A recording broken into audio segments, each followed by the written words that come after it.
নীলফামারীর জলঢাকা উপজেলার কাঠালী ইউনিয়নের কাচারি মোড় থেকে হাফিজিয়া পাকা রাস্তা পর্যন্ত সংস্কারে বরাদ্দ ১০ লাখ টাকা, কিন্তু সড়কটির বেহাল দশা, হয়নি কোনো মেরামত কাজ। একই অবস্থা দিনাজপুর ক্যানেল থেকে কাচারি স্কুল পর্যন্ত। এই সড়কটি সংস্কারে বরাদ্দ ছিল ২ লাখ টাকা। গ্রামীণ অবকাঠামো সংস্কারে ২০২৩-২৪ অর্থ বছরে তৃতীয় কিস্তিতে শুধু জলঢাকায় বরাদ্দ ছিল ৮৬,৬৫,০০০ টাকা, আর সৈয়দপুর এবং কিশোরগঞ্জে ৮৩,৬৫,০০০। তবে স্থানীয়দের অভিযোগ, কোনো কাজ তো হয়নি, এমনকি বরাদ্দের বিষয়েও কিছুই জানেন না তারা। এই রাস্তার মোটামুটি ১-১.৫ বছর ধরে কোনো কাজ সংস্কারের কোনো কাজ হয়নি।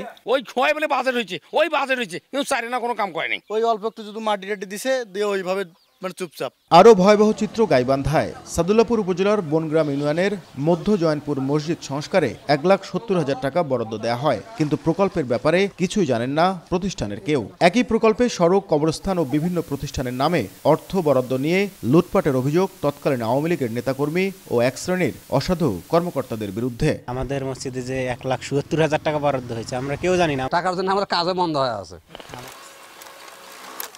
নূর জামে মসজিদ থেকে ফজলুল উলুম মাদ্রাসা পর্যন্ত প্রায় ১.৫ কিলোমিটার সড়ক সংস্কারে ব্যয় করা হয়েছে ২ লক্ষ টাকা, কিন্তু স্থানীয়রা বলছেন আদতে এই সড়কটি মেরামতে কোনো কাজই করা হয়নি।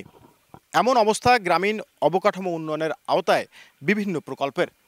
ফলে প্রশ্ন উঠেছে এসব প্রকল্পের স্বচ্ছতা নিয়ে, এবং একই সাথে কিভাবে এসব প্রকল্পের টাকা উত্তোলন করা হচ্ছে সেটিও খতিয়ে দেখার দাবি জানিয়েছেন সংশ্লিষ্টরা।